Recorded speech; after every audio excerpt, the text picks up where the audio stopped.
Fala pessoal, tudo bem? Eu sou o Gabriel Torres e você está no canal do Clube do Hardware.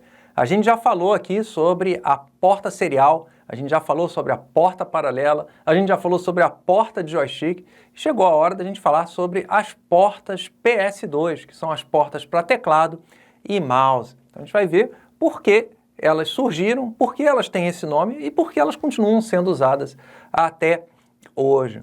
Mas antes da gente entrar no assunto, como sempre, tem que deixar aqui meus agradecimentos especiais a todos os sócios do nosso clube de membros, como o Carlos Eduardo de São Paulo, o tio Henk, o Samir Marcial, o Born to Be Wild, o Vida com Deus, Carlos Silva, Jane Cristina Medeiros e muitos outros sócios. É graças a pessoas como essas que eu encontro o estímulo necessário e o suporte financeiro para continuar gravando vídeos aqui para o canal. Se você curte os meus vídeos, quer ter acesso aos vídeos de forma antecipada, quer ter acesso a vídeos exclusivos, como por exemplo o vídeo que eu acabei de botar no ar aqui essa semana sobre a possível bolha da inteligência artificial, um vídeo muito bacana explicando em mais detalhes essa suposta bolha aí de uma empresa estar investindo em outra e tal, e o que pode acontecer. Se você quiser ter acesso a vídeos, então, bastante interessantes, mais aprofundados, considere se tornar sócio do nosso clube de membros e com isso você vai estar também suportando, apoiando para que eu continue gravando vídeos aqui para o canal. O link está na descrição.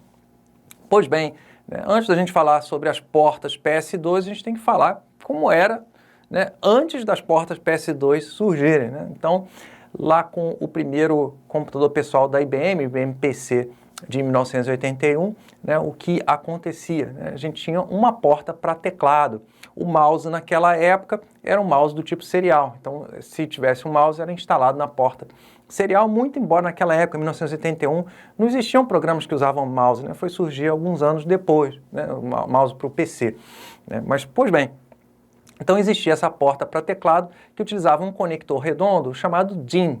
Tá? DIN significa, em português, Instituto Alemão de Normas. Tá? Em alemão não vou saber pronunciar essa palavra, porque eu não sei falar alemão. Então, é um conector padronizado lá na década de 1950, muito popular para quem curte negócio de áudio, etc. Era popular aí em equipamentos de áudio europeus.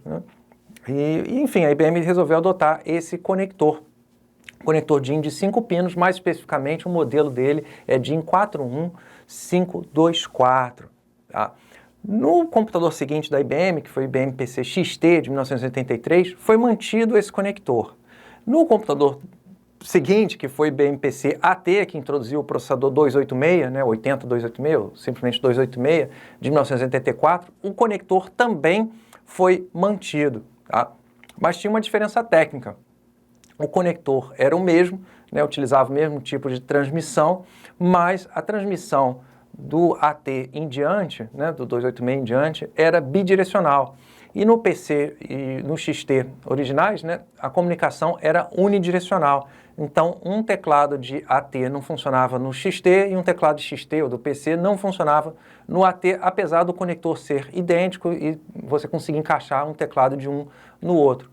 E aí existiam os teclados do tipo da classe, vamos dizer assim, AT, que vinham com uma chavezinha embaixo deles, uma chave chamada 8088, 8086, 80286 ou XT AT. E aí você mudava essa chave e aí você dizia qual era a compatibilidade do teclado. O teclado trabalhava no modo unidirecional ou trabalhava no modo bidirecional para poder, então, funcionar com o computador correspondente. Tá?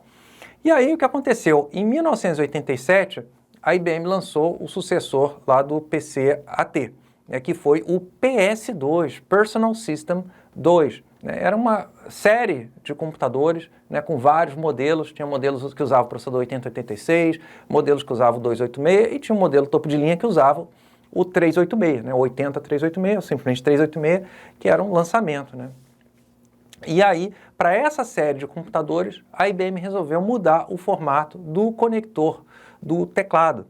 Então, o conector do teclado passou a ser utilizado um conector mini DIN, um conector miniatura DIN, redondinho também, miniatura, só que agora em vez de 5 pinos, 6 pinos. Tá?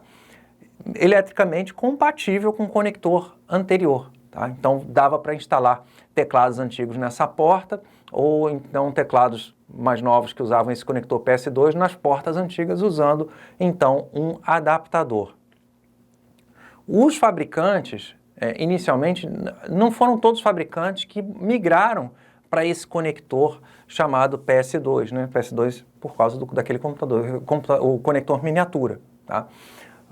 Aqui no Brasil, por exemplo, né, que a gente tinha mais nessa época por causa da reserva de mercado, a gente comprava peças avulsas para montar o próprio computador, né, usava então, não era um computador de marca, continuaram utilizando o conector DIN de 5 pinos, o conector DIN grandão, não utilizavam o conector PS2. O conector PS2 foi inicialmente mais adotado lá pelos computadores de marca, né, de outras marcas, né, que vendiam computadores montados de marca, fabricação própria, e aí usavam o conector PS2. Né. O conector PS2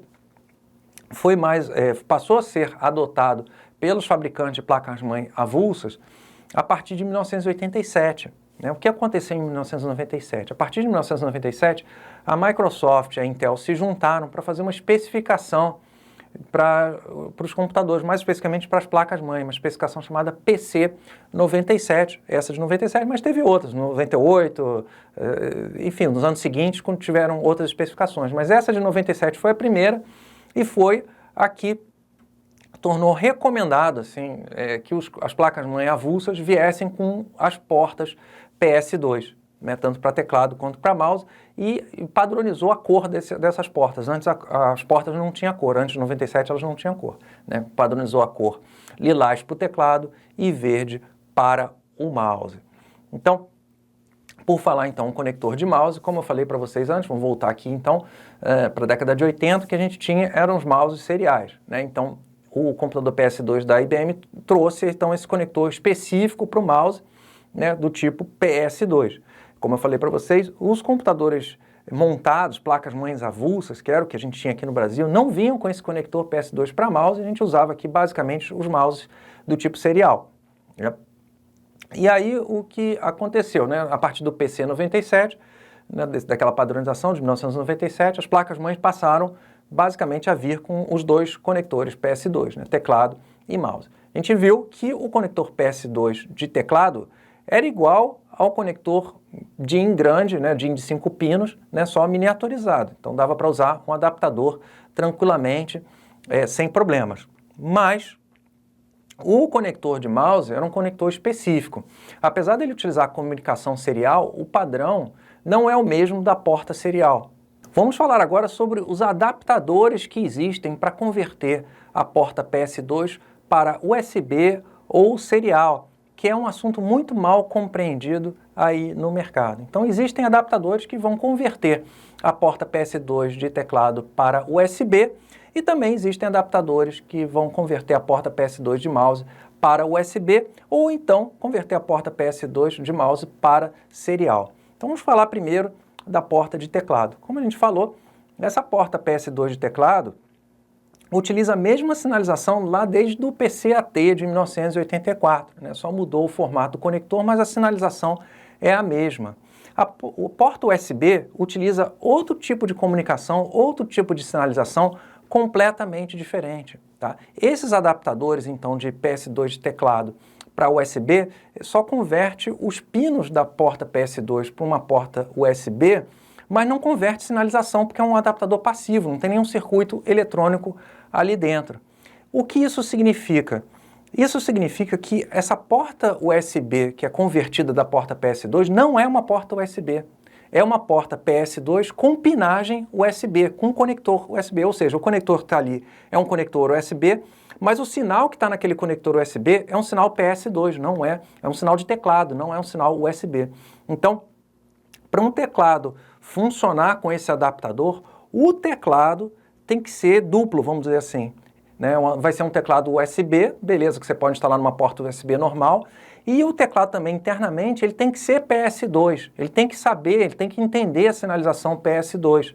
Né? E aí quando você instalar o plug USB desse teclado nesse adaptador PS2, ele vai reconhecer, detectar que o sinal que está ali é um sinal PS2, ou seja, um sinal de teclado, né? E ele vai, então, utilizar o circuito interno dele de PS2. Então é por isso que muita gente compra esse adaptador de PS2 para USB de teclado e fala, não funcionou com o meu teclado, tá com problema, esses adaptadores não funcionam. Não, o problema é que esse adaptador não é Um adaptador, exatamente. Ele não converte a porta PS2 em USB, ele só faz uma conexão, é uma conversão mecânica, né? O teu teclado, que não é PS2 também, né? É duplo, né? USB e PS2, por isso que não vai funcionar. Só com alguns teclados que vão funcionar. O teclado tem que entender a sinalização PS2, ou seja, a sinalização da porta de teclado original para funcionar com esse adaptador. A mesma história é da porta do mouse. A porta do mouse que está ali é uma porta específica para mouse, que usa comunicação serial, mas essa comunicação serial de um protocolo, um padrão diferente da porta serial original do PC, né, da RS232C. Então, na verdade, esse adaptador é um adaptador passivo, como a gente está falando, que converte a pinagem, né, de PS2 para uma pinagem serial, né, ou uma pinagem USB. Ou seja, né, apesar do conector ali físico ser um conector serial ou ser um conector USB, o sinal que está ali é um sinal de mouse PS2, não é um sinal USB, não é um sinal serial, né? Então, da mesma forma que acontece com o teclado, o mouse é que tem que ser duplo ou triplo, né? Então o mouse vai ter que, um mouse serial para funcionar ali, né, você instalando ali numa porta que está serial convertida de PS2, esse mouse vai ter que ser duplo, ele vai ter que entender a sinalização serial, vai ter que entender a sinalização PS2. Da mesma forma, o mouse USB instalado no adaptador de USB para PS2, ele vai ter que ser duplo, ele vai ter que entender a sinalização PS2 e a sinalização USB, ou seja, por exemplo, pegar o mouse USB, você instalando esse mouse diretamente na porta USB, beleza, ele é um mouse USB, ele vai funcionar na porta USB. Instalando esse mouse USB numa porta USB adaptada de uma porta PS2, o sinal que está ali não é o sinal USB, é sinal PS2. Então o mouse vai ter que entender, ele vai ter que ter um circuito ali dentro para detectar que o sinal ali é PS2 e converter o circuito interno para usar a comunicação PS2. Então, da mesma forma com serial, tá? A mesma ideia. Então é por isso que muita gente compra esses adaptadores e instala, e meu mouse não funcionou com o adaptador, porcaria, o que está acontecendo? É por isso, porque o mouse, na verdade, é que tem que ser duplo, né? Entender os dois tipos de sinalização, perfeito? Sei que a explicação ficou um pouco longa, extensa, né? mas é porque realmente essa é uma dúvida muito comum aí no mercado, tá? E por que essas portas continuam utilizando? É boa pergunta, né? Por que elas continuam sendo utilizadas, né? É aquela história, são equipamentos que são chamados, né, no jargão de legados, são equipamentos antigos que ainda existem nos computadores hoje em dia. Alguns computadores não têm, mas muitos computadores, né, de mesa têm ainda essas portas PS2. E aí é questão de tempo para essas portas sumirem, né? Existe alguma vantagem ou desvantagem de continuar usando essas portas? Sim e não, né? Quer dizer, alguns computadores têm essas portas porque a interface, por exemplo, gráfica do BIOS, né, quando você entra no programa de configuração da placa-mãe, não reconhece portas USB, e aí você tem que usar a porta PS2, mas isso já está mudando. A maioria dos computadores hoje reconhece mouse e teclado USB na interface do BIOS, ou seja, na interface do programa de configuração da placa-mãe, né? Em termos de velocidade, a porta PS2 é mais lenta do que a porta de USB, então não teria motivo por esse caminho, né? Existe um caminho, um motivo de segurança, mas isso é uma coisa corporativa muito específica, né? Porque em algumas empresas, né, corporações, eles preferem máquinas com portas PS2 para bloquear, eles entram no setup da placa-mãe do computador, desabilitam todas as portas USB do computador, né, bota uma senha para acesso no BIOS para o usuário não conseguir mudar isso, né, e aí o computador fica bloqueado, todas as portas USB do computador ficam bloqueadas e aí a única forma de conectar alguma coisa é através dos conectores do mouse e do teclado. Isso é um motivo de segurança, para que o funcionário não instale algum pendrive para copiar dados ou instalar algum tipo de vírus, né, coisa aí muito específica, né, de corporação com medo de negócio de roubo de segredo industrial, esse tipo de coisa, né? Mas, enfim, né? Ou então agências governamentais onde não estão manipulando dados mais sensíveis, né? Então tem essa vertente aí também, né? Tem um outro lado de sistemas embarcados, né? Porque sistemas embarcados, o que é sistema embarcado? É um mini computador para ser usado num contexto muito específico, né? Por exemplo, quiosques de autoatendimento, esse tipo de coisa, né? Então, nos sistemas embarcados, é mais conveniente ter a porta PS2, porque aí o sistema pode ser mais simples e não trazer portas USB torna a construção do sistema mais simples, né? Você usar PS2 vezes USB porque não precisa de portas USB, né? Então, o USB precisa de driver, precisa, né, um programa de firmware mais complexo, enfim, tem essas partes técnicas aí. Agora, existe uma diferença técnica extremamente importante entre teclados PS2 e teclados USB. O protocolo PS2, que é o protocolo de comunicação utilizado desde lá do primeiro PC de 1981, não impõe qualquer tipo de limite na quantidade de teclas que você pode pressionar simultaneamente em seu teclado. Tá? Já o protocolo USB funciona de uma forma um pouco mais complexa. Existem dois modos de operação para teclados. Tem um modo boot, que limita o número de teclas que você pode pressionar ao mesmo tempo para 6. Tá? Esse modo boot é o modo que o teclado funciona quando você liga o computador, né? Por isso que é o modo boot, né? E é o modo de compatibilidade com computadores mais antigos para você poder entrar no programa de configuração da placa-mãe, no setup, informalmente chamado de BIOS, e poder configurar ali as opções que tem. E aí depois que o sistema operacional começa a ser carregado e é carregado, né, o teclado pode mudar para outro modo, o modo completo, onde não há essa limitação de número de teclas que você pode pressionar ao mesmo tempo. Tá? Isso em teoria. Por quê?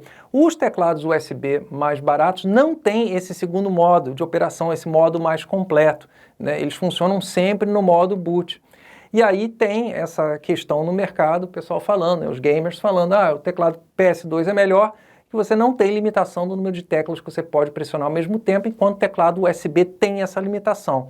Então aqui só esclarecendo que não vai ser todo o teclado USB que vai ter essa limitação. Os teclados mais simples, mais baratos, têm essa limitação. Os teclados mais topo de linha não vão ter limitação do número de teclas que você pode pressionar ao mesmo tempo. Tá? Então essa é uma diferença técnica muito importante e é um dos motivos, né, eu acredito que seja o principal motivo pelo qual a porta PS2 para teclado continua sendo, estando presente nos computadores modernos, estando lá no seu computador de mesa para permitir então a conexão de teclados, né, para o usuário que quer ter certeza que não vai ter nenhum tipo de limitação na quantidade de teclas que você vai poder pressionar ao mesmo tempo lá no jogo preferido dele. Tá bom? Então é isso, o vídeo ficou bastante completo, bastante técnico, né? Espero que vocês tenham gostado. Deixa aqui nos comentários o que você achou, sugestões de próximos vídeos, sugestões de outras portas que de repente eu não falei ainda nessa série. Tá bom? Deixe seu like, não esqueça de se inscrever, confere meus livros, meus cursos e considere se tornar sócio aqui do nosso canal. Um grande abraço e até o próximo vídeo. Obrigado por ter assistido esse vídeo até o final. Caso você tenha dúvidas de informática, pergunte lá no fórum do Clube do Hardware, em clubedohardware.com.br. Considere se tornar sócio do nosso clube de membros e também adquirir meus livros e cursos sobre hardware, redes e eletrônica. Os links estão aqui na descrição. Um grande abraço e até o próximo vídeo.